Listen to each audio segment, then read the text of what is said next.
psychiatric nurse for many, many years. And nursing was kind of natural for me. I was one of those kids who was really sensitive. So I couldn't even watch movies like Old Yeller or Lassie or anything like that without completely breaking down and bawling my eyes out. So I had to do those things on my own, watch these movies, just about any movie. And so naturally I became a nurse. I was always so sensitive to pain and suffering. I could feel it in my physical body. It was palpable. So I wanted to do something in the world that could help people, even in just a little way, to minimize their pain and suffering. So I went into psychiatric nursing, and after a while I was given the opportunity to go into hospice nursing. And hospice is care for people who are in the last stages of a terminal illness, up until their last breath. And the beautiful thing about hospice is it allows people to actually go through the process of dying in their own home, surrounded by their family, surrounded by the environment that they have been in all their lives. So they're not stuck in a hospital bed, hooked up to machines. So there's a whole team of people that come together to provide care for people in hospice. And nurses are part of that team. And so as a hospice nurse, I had the opportunity to go to many homes of different people. And it really felt like I was becoming part of their family because I was getting to know them. I was getting to know their family.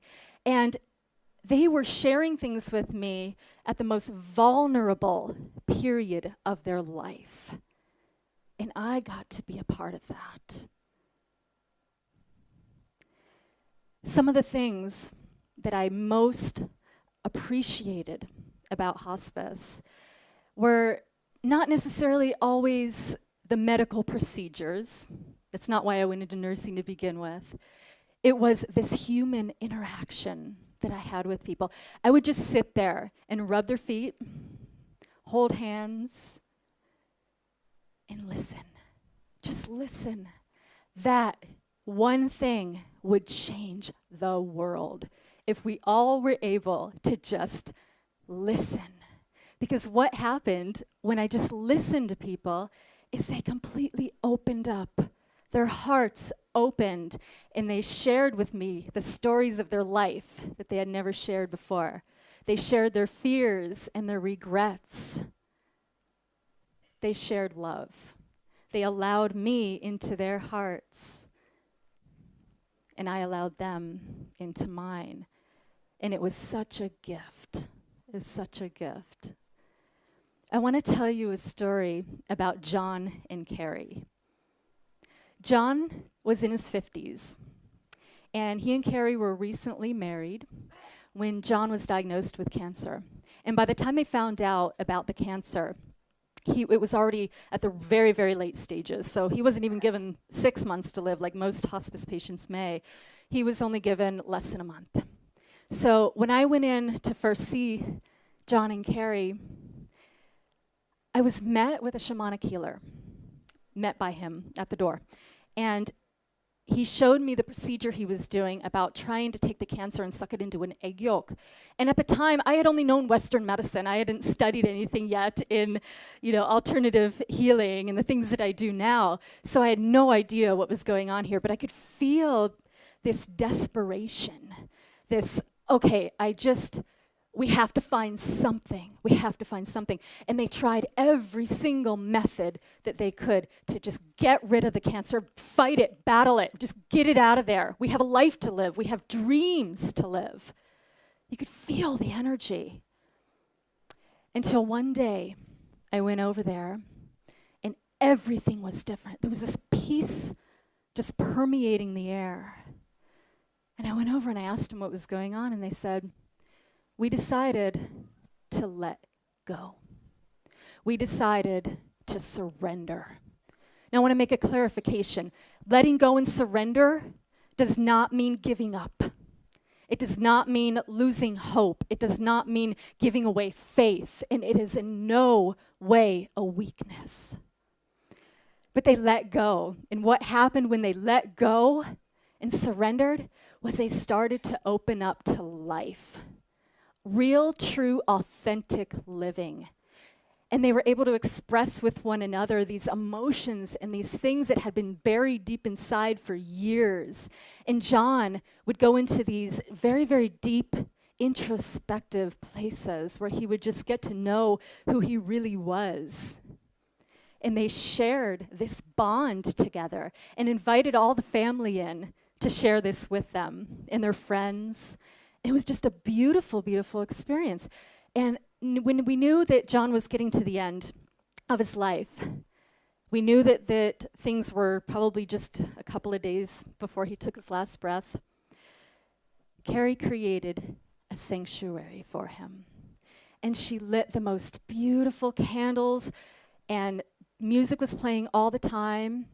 People would come in, family and friends, and they were having a living memorial service, something that I think that we should do in the world so much more. Living memorial service where they came in and they celebrated John's life with John there so that he could hear everything that they said about him, all these beautiful things, and he was able to share with all of them what means the most to him in their relationship. And after that experience, John was lying in bed, and we sensed that it was down to the minutes. And Carrie went over to his bed, and she climbed into bed with him, and she took his last breath with him. They breathed in,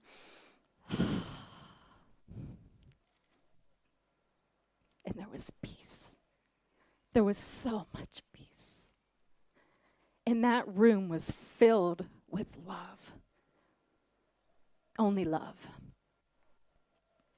It was one of the most beautiful experiences of my life. They taught me so much about the celebration of life. It was nothing about death. It was life.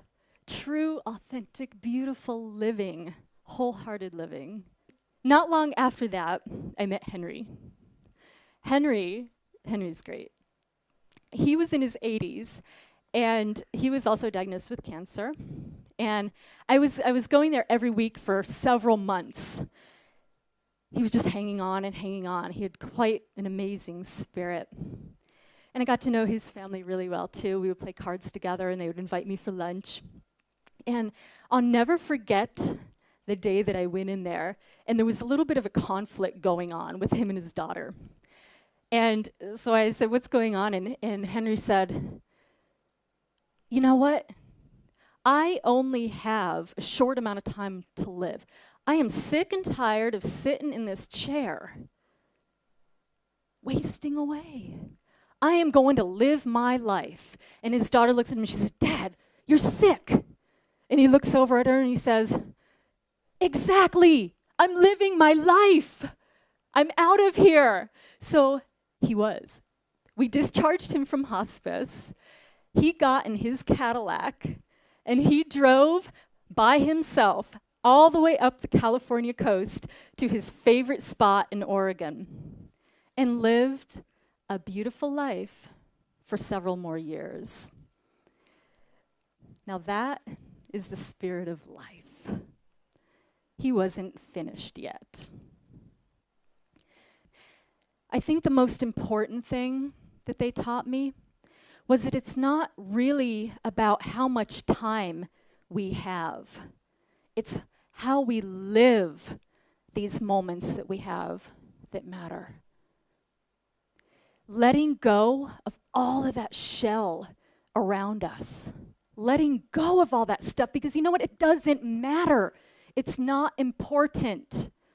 Allowing our heart to come out and shine into this world in the way that we feel comfortable doing that. Because every single person in this world is going to do that differently. And every single person has their own unique gifts to give the world. And they taught me that it's okay to be vulnerable. It's okay to take risks. Basically, It's okay to live. And that's something that I think so many of us are afraid of, to really fully live. But take it from somebody who knows their last breath is almost near. They know what matters. They really do. And I am so blessed to have had that experience with so many amazing people. And I honor every single one of them as my divine teachers, my teachers of life.